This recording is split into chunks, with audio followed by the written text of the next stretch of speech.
Hola, buenas noches, ¿cómo andan? Este es el cuarto video de la cátedra de adulto y adulto mayor, parte nutricional. En esta clase vamos a ver lo que es enfermedad no transmisible crónica o enfermedades degenerativas. Em, Hemos visto hasta ahora todo lo que es alimentación, nutrición, nutrientes, clasificación de nutrientes, déficit y exceso de algunos nutrientes, alimentos fuentes de nutrientes.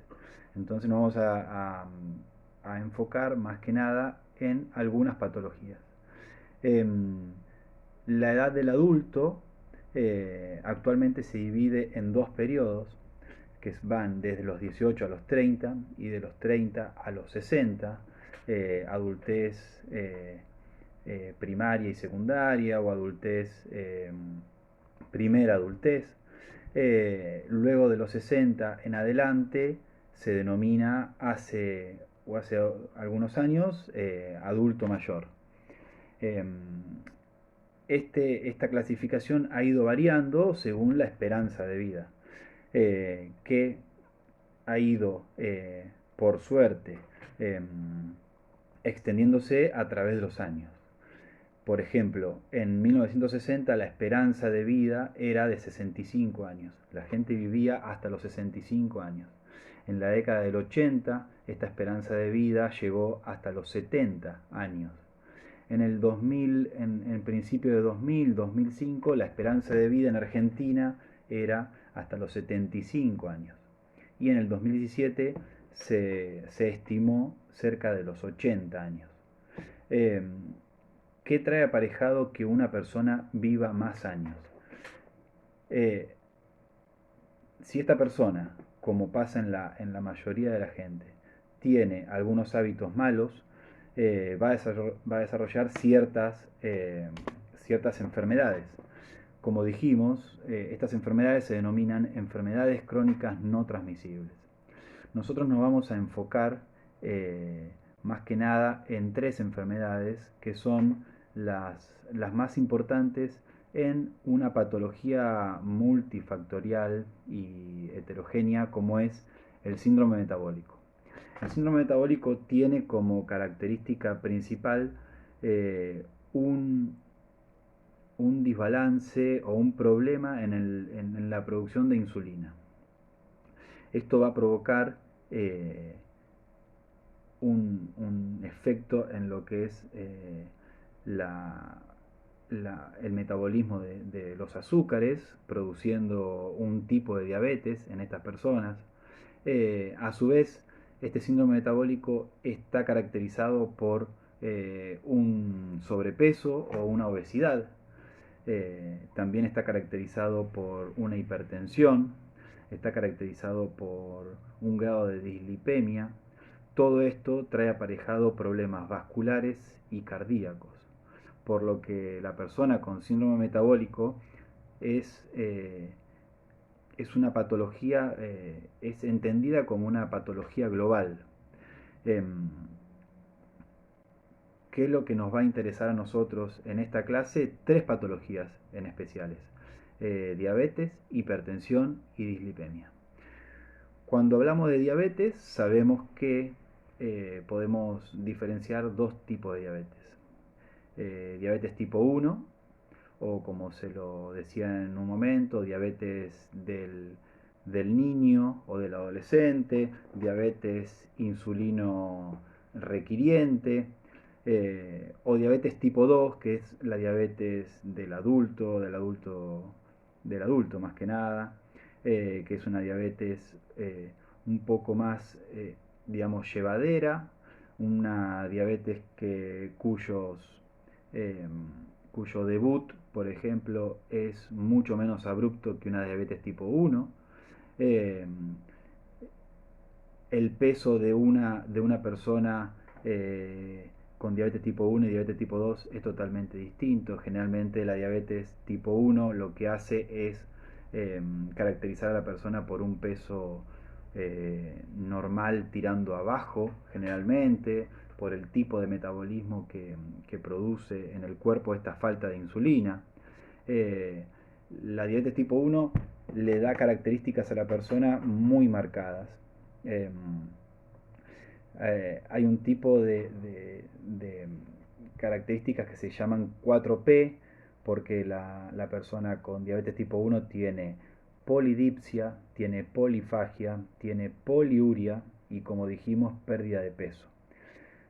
Todo esto está producido por esta falta de insulina y los problemas que desarrollan en el metabolismo de esta persona, el aumento excesivo de, de glucemia que va a producir que el cuerpo, para eliminarla, eh, orine mucho más de lo habitual, quiere decir que tiene una poliuria.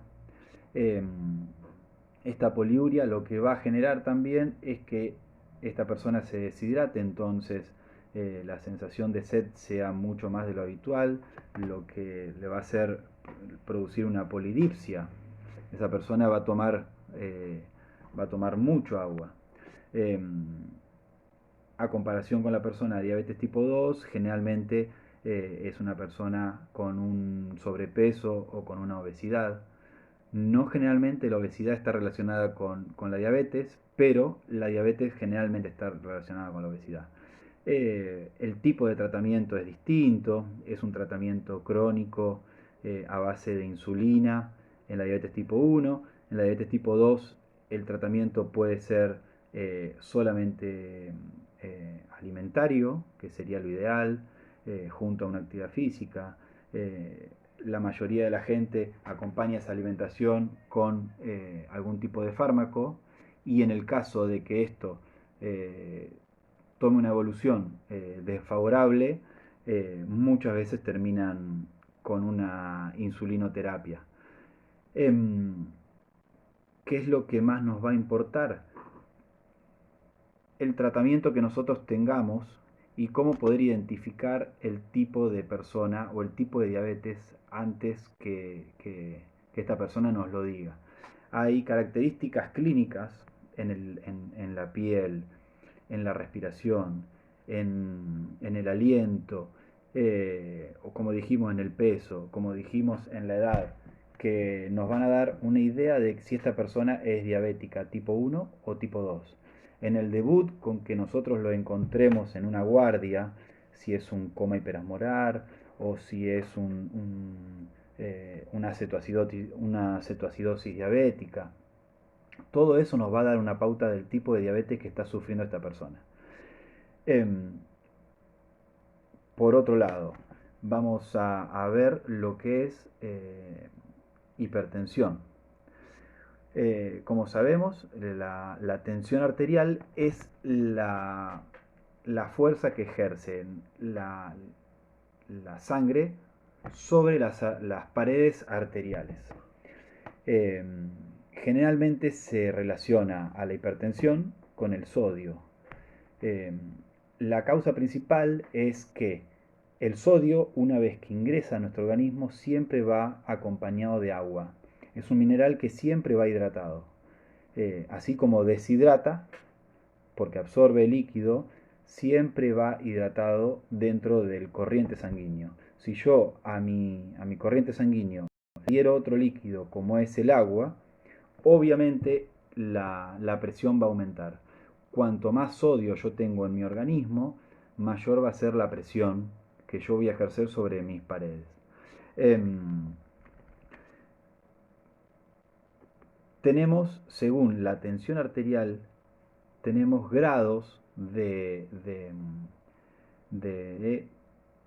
peligrosidad, o tenemos grados de gravedad.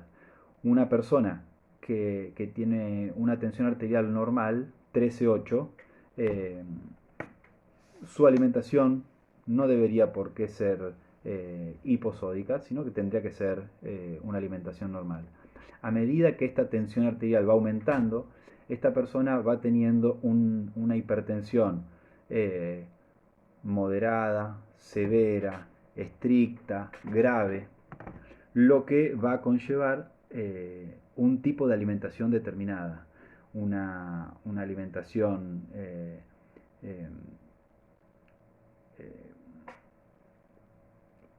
hiposódica moderada, hiposódica leve, hiposódica severa, hiposódica estricta. Esta alimentación la vamos a manejar con cuatro grupos o con 4 lugares donde yo voy a encontrar el sodio. Principalmente yo voy a manejar el sodio que utilizo al cocinar. Segundo, voy a manipular el sodio que yo uso en la mesa. Sodio de cocina, sodio de mesa, sodio en los alimentos. Hay alimentos que tienen más sodio, hay alimentos que tienen menos sodio. Y después tenemos los alimentos que directamente son salados. Según la gravedad de esta persona, serán las restricciones que yo voy a hacer. No toda persona hipertensa está prohibida de consumir sal. No toda persona hipertensa está prohibida de consumir pan. Eso nosotros lo vamos a ir viendo y es lo que nosotros tenemos que saber para principalmente no provocar el miedo. Tanto en la hipertensión, en la diabetes, más que nada en esas dos patologías, la gente tiene, no sé si se genera o le generan mucho miedo a cierto grupo de alimentos. Como dijimos en algún video anterior, el diabético cree directamente que no puede comer pan, que no puede comer papa, que no puede consumir harinas. El hipertenso directamente, apenas le dicen que es hipertenso, no sabe el nivel de hipertensión que tiene y directamente saca la sal, no cocina más con sal, no come ningún tipo de fiambre o embutidos o quesos cáscara dura, de consistencia dura, cáscara negra. Entonces, lo que nosotros tenemos que saber es educar a la persona para que esa persona sepa qué elegir, sepa a qué no temerle o con qué alimentos cuidarse o con qué alimentos no cuidarse. Entonces, cuando hablamos de hipertensión, tenemos grados de hipertensión, eso nos lleva a tener grados de alimentación para esa persona. ¿Cuáles serían las complicaciones de esta patología?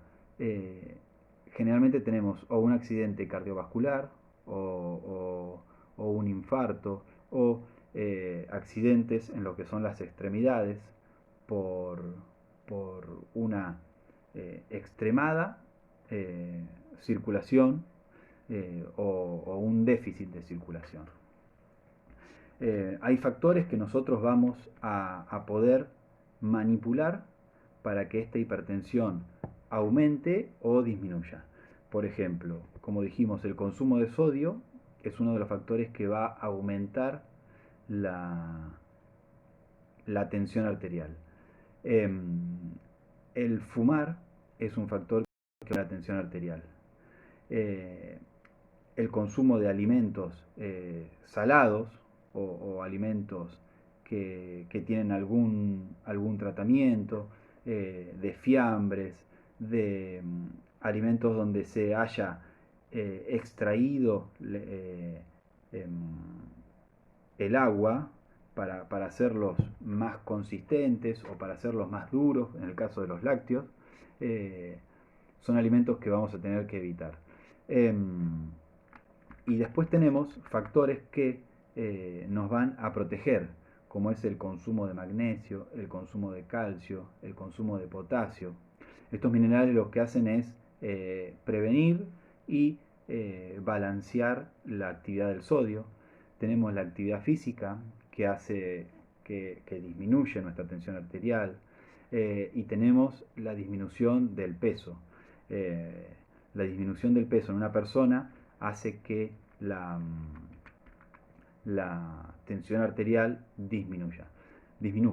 Entonces tenemos la obesidad, tenemos el alcohol, tenemos el cigarrillo, que nos van a complicar la tensión arterial, y tenemos el potasio, el calcio, el magnesio, la actividad física y el peso para disminuir esta tensión. Por otro lado tenemos la dislipemia. Dislipemia nosotros la definimos como la alteración en alguno de los componentes lipídicos que nosotros tenemos en sangre. ¿Cuáles son esos componentes lipídicos? Tenemos el colesterol, los triglicéridos, el HDL y el LDL. Cuando nosotros hablamos de HDL y LDL, los caracterizamos como colesterol bueno y colesterol malo. Básicamente, ¿cuál es la función? HDL significa High Density Lipoprotein, lipoproteína de alta densidad. ¿Qué es lo que le da parte de esa densidad al HDL? El colesterol. Es una proteína que tiene mucho colesterol. ¿Y por qué es buena? Porque se encarga de transportar el colesterol hacia su metabolismo, hacia su degradación. Entonces, si yo tengo una buena cantidad de HDL en sangre, quiere decir que el transporte de mi colesterol para su degradación es bueno. Generalmente en las dislipemias, la HDL, la buena, está normal o está baja. Y la LDL, que es una lipoproteína de baja densidad, está alta, así como el colesterol total o los triglicéridos. Generalmente la dislipemia está muy relacionada con la obesidad, está relacionada con la hipertensión y está relacionada con la diabetes. Como dijimos, estas 4 patologías, junto a un factor cardiovascular, forman parte de lo que dijimos en un inicio, del síndrome metabólico. ¿Cuál sería el tratamiento de una dislipemia? Generalmente se trata con fármacos, se trata con alimentación, se trata con ejercicios y con factores como el fumar o el alcohol, que influyen sobre la producción o de colesterol o de triglicéridos. Los fármacos que generalmente se usan son estatinas. Ustedes sabrán mucho más sobre eso por farmacología. Por el lado de la alimentación, lo que se trata es de promover en la gente el hábito de un menor consumo de alimentos de origen animal. El colesterol es un esterol, es un zooesterol. ¿Qué quiere decir zoo? Quiere decir animal. Es un componente que lo encontramos en lo que sean grasas animales. Todo lo que nosotros consumimos que contiene grasa animal o que deriva de las grasas animales, ya sean carnes, fiambres, embutidos, todo tipo de lácteos, nos va a modificar nuestro colesterol sanguíneo. Entonces, a esa persona lo que se le aconseja es modificar su hábito de consumo de grasa animal.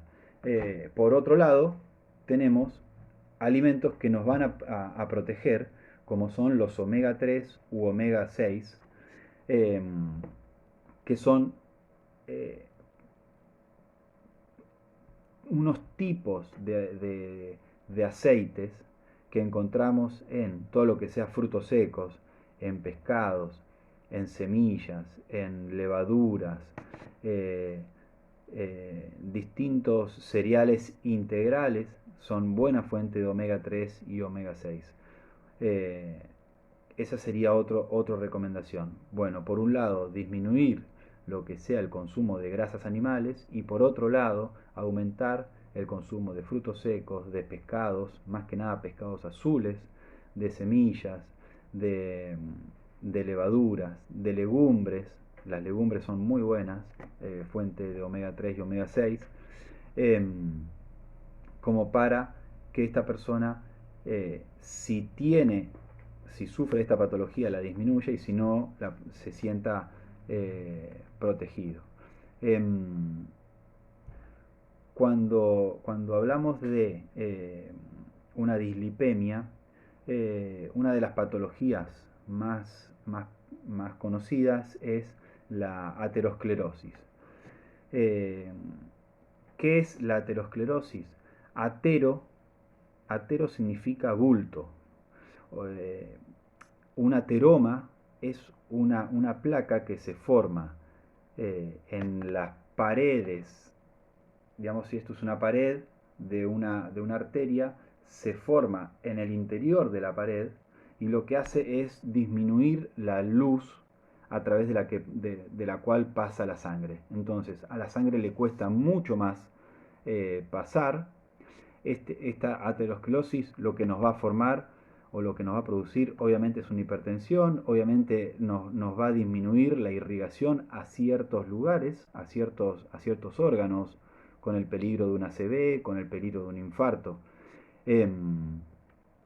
Y lo que les iba a decir es que estos ateromas están formados por residuos de colesterol, o lo que se dice colesterol muerto. La función principal de algunos de omega 3 u omega 6 o los fármacos es primero disminuir la producción endógena de colesterol, la producción que se forma dentro de nuestro cuerpo, y así disminuir el grado de ateromas, de aterosclerosis. Cuando nosotros relacionamos la dislipemia con el síndrome metabólico, sabemos que el riesgo aterogénico es mucho mayor en las personas que tienen síndrome metabólico junto a la dislipemia que los que tienen dislipemia únicamente, sin otras patologías asociadas. Por eso es tan importante el síndrome metabólico y evitar el desarrollo de este síndrome metabólico. La dislipemia de por sí tiene un índice aterogénico normal, pero si a eso se le suman diferentes patologías, eh, como las dijimos anteriormente, que forman el síndrome metabólico, este riesgo heterogénico es mucho mayor. Y además, esta dislipemia junto a un mal funcionamiento de la insulina son provocadores de un mayor riesgo cardiovascular. Quiere decir que evitar el desarrollo de este síndrome metabólico nos protegería tanto a nivel vascular como a nivel cardíaco. Es muy importante en este momento que nosotros veamos a la persona como un todo, como un conjunto, y no solamente por patologías diferenciadas. Se sabe hace varios años que hay patologías que cuando conviven dentro de una persona, lo que hacen es fortalecer su potencial y aumentar el riesgo de mortalidad en esa persona. Eh, bueno, espero que les haya servido mucho.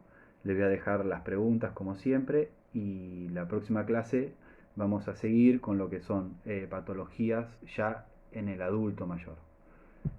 Hasta la próxima.